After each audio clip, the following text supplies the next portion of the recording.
What's up guys, Kevin or the Sports Geek here, and today I'm going to do a lineup review video of one of my lineups last night that cashed pretty big for me. So I only had one lineup actually last night.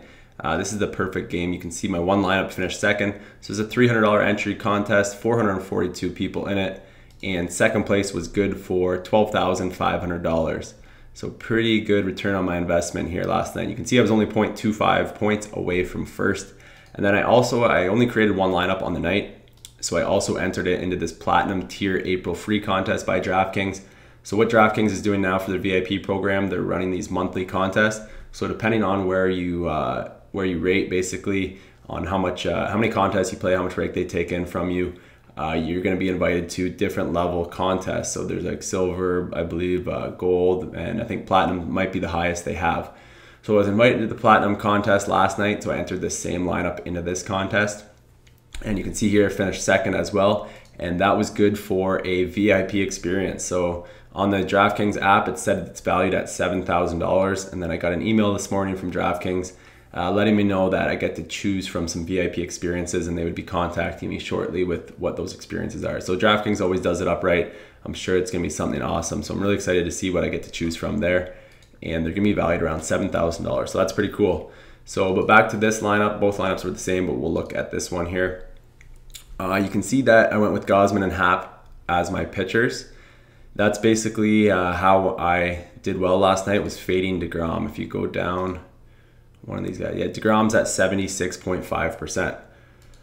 So before I get into that, let me just quickly show you guys kind of what I've been doing with my MLB lineup building. So when I want to check up on what's going on for the day, I'll go to FantasyLabs MLB lineups, kind of check through here, just look at different teams, look at their team value rating, look at their team total, look at which teams have a lot of pro trends.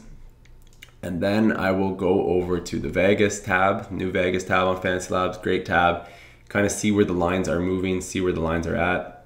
Just take a quick look at that before I look into things a little deeper. I'll also go to MLB probable pitchers and just kind of check out how pitchers are doing on the season, just ERA based. You don't want to base too much off ERA, but it kind of gives you an idea of how they're doing on the season, road home split, and then their last 3 appearances. So especially like later on in the season, you could have a pitcher with an ERA of like 2.5 say, but over his last 3 it's at 7, and a lot of people might not kind of remember that that pitcher's struggling. So that's why I kind of like this MLB probable tab.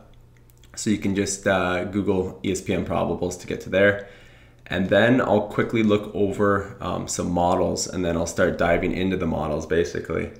Is the next thing I would do is kind of dive into the models, figure out ownership a little bit, see if there's any players or teams I want to fade or stack. And basically just start building my lineup, start messing around with things, see where the salaries are at. So last night what I did first was I locked in a little Blue Jays mini stack. When I'm stacking teams, I'm usually going 1 to 5, maybe 1 to 4, maybe 9 to 4 hitters. I'm usually stacking about 4 or 5 players in these GPPs, but last night I went 2 to 4 for the Toronto Blue Jays. I didn't do leadoff hitter Pilar, which was a bit of a mistake last night. He did have a big game, but I knew because I was fading DeGrom, I could get in some really expensive, go cheaper at pitching, get in expensive hitters. So I wanted to stack my lineup with a lot of home run hitters, a lot of guys who could put up maybe 1 or 2 home run games or put up maybe 20, 30 DraftKings point games. So I knew a lot of people would have DeGrom. I was fading DeGrom, so they would have to go cheaper with their hitters. So I was going to do the opposite. I was going to go cheap with my pitchers and expensive with my hitters. And I liked a lot of the expensive hitters on the night, and I like how DraftKings priced them. A lot of the guys were pretty expensive, $5,400. Harper dropped a bit, 48. He's been struggling. Story wasn't too bad. Donaldson up to 5,000. So a lot of these guys were really expensive. Altuve 5,300.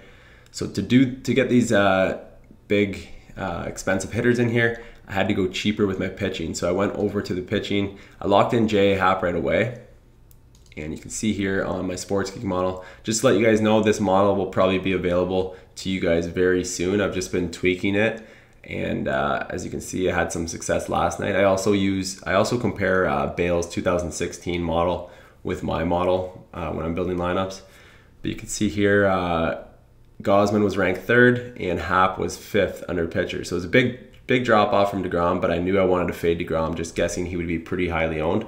So I locked in Happ, and then I kind of locked in some players before I came back. I think I was going to go with one of these 3 guys, kind of depending on how much money I had left over. So locked in Happ, and then I went to my players, went to the batters, and kind of figured out who I wanted in my lineup. So right away I locked in Stanton. You can see his ISO is just crazy against lefties, 0.586. Looked at his stats, locked him in. Then I believe we went to, who's the other outfielder? Yeah, Harper. So Harper's been struggling a little bit lately. He's dropped down in the ratings. Where is he? Yeah, so he's dropped down in the ratings. Still not bad at 57, but his ISO against righties is still 0.38. Like, he's obviously a great hitter, and you knew he was going to get his swing back. He got 21 DraftKings points against Kansas City on Wednesday. So after maybe 7 games of struggling a little bit for his standards, he came back with a 21 DraftKings point game. I thought a lot of people would still be off him. He hasn't been on fire like he was previously. And he put up 11 points, so not bad. But you're hoping from a guy like him, when you're paying up for Harper, you're hoping for maybe a home run or at least 15 DraftKings points. But he put up 11, which isn't too bad. So that's my outfield set there. And then I believe I went to second base next. And you can see you have some higher rated, cheap second baseman. So I'd be happy with going Barney last night, especially against the lefty. I would have been fine with Barney if I needed to take a salary reduction on a second baseman, but because I went cheap at pitching, I could go down a little bit further to Altuve, he's the 5th rated second baseman, but that doesn't mean he's predicted to get the 5th amount of points or whatever. He's 5,300, so that's why he's a little further down in the ratings. He's about 6 points lower in the ratings than Barney, just because he's more than double the price of Barney. So you don't always have to go with the highest rated player here. That's if you need a salary reduction, Barney would be a great option. I think he ended up putting at least 8 DraftKings points up. But I went down to Altuve here, who hit a home run in his previous game, and he actually went back-to-back with another home run game, 29 DraftKings points last night for me. So he was higher owned than I expected, 34%. But yeah, I definitely wanted to get him into my lineup. So I locked him in, and then I still had quite a bit of salary left for my 2 players, knowing that the last pitcher I was going to take was going to be around roughly $7,000. So I knew that I had some money to spend with my last 2 guys. So at shortstop, you can see here, the chalky play of the night was Correa. I think he put up maybe 2 DraftKings points. And Trevor Story is down here, 55, still a pretty good FantasyLabs rating, but if you look at his ISO, 0.338 against righties. So it's not as good against as he is against lefties, but he's still raking the ball. He's still hitting the ball far, and he's got, 11 home runs on the year. You can see here, if you look at his game log, maybe he went through a little bit of a slump here, but he's been on fire pretty much all season. And I got him at 2% ownership, so I think he was the best shortstop of the night. Definitely a good play there, 26 points at 2%. So I had him, and then I believe the last 2 positions I was messing around with were just catcher and my last pitcher. So you can see here, Castillo is ranked 2nd on FantasyLabs. I think I could have went up to Posey and dropped down to Conley. Pretty sure that's how it worked out. I think I was debating between going Posey and Conley or Gausman and Castillo. And I ended up going with Castillo. So you can see his ISO against lefties, pretty high, pretty good hitter. He's hitting 4th in the lineup. Went with him over Posey, and I think either way it would have worked out for me. I'm pretty sure Conley had a pretty high DraftKings night. I think he put up like 20, 28 or something DraftKings points. So either way, would have worked out if I went with either of the catcher-pitcher stack I was looking at. But I went with Castillo and Gausman.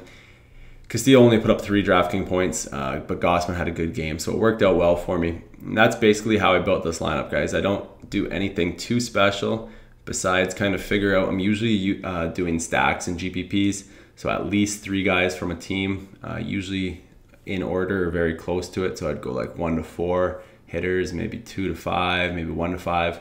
something like that, and then I'll fill in from there. Maybe lock in one pitcher at the very beginning, decide who I'm fading, and then kind of build around, just go to the different positions up here and kind of build my lineup from there. I don't always go with the highest rated player. I know a lot of people will just go and click the highest rated player from every position. I take a deeper look, take a look in their game logs, see who they're facing. For example, last night, just quickly, Correa's facing Mlb, who isn't a great pitcher, but he's a pretty solid pitcher, compared to Story, who's facing Kane, and I think Kane had about a 7 ERA. I think it was 7 right on the number heading into last night's game. So even though Correa's maybe been playing a little bit better, if you look at his game log, yeah, he's been hitting the ball pretty well.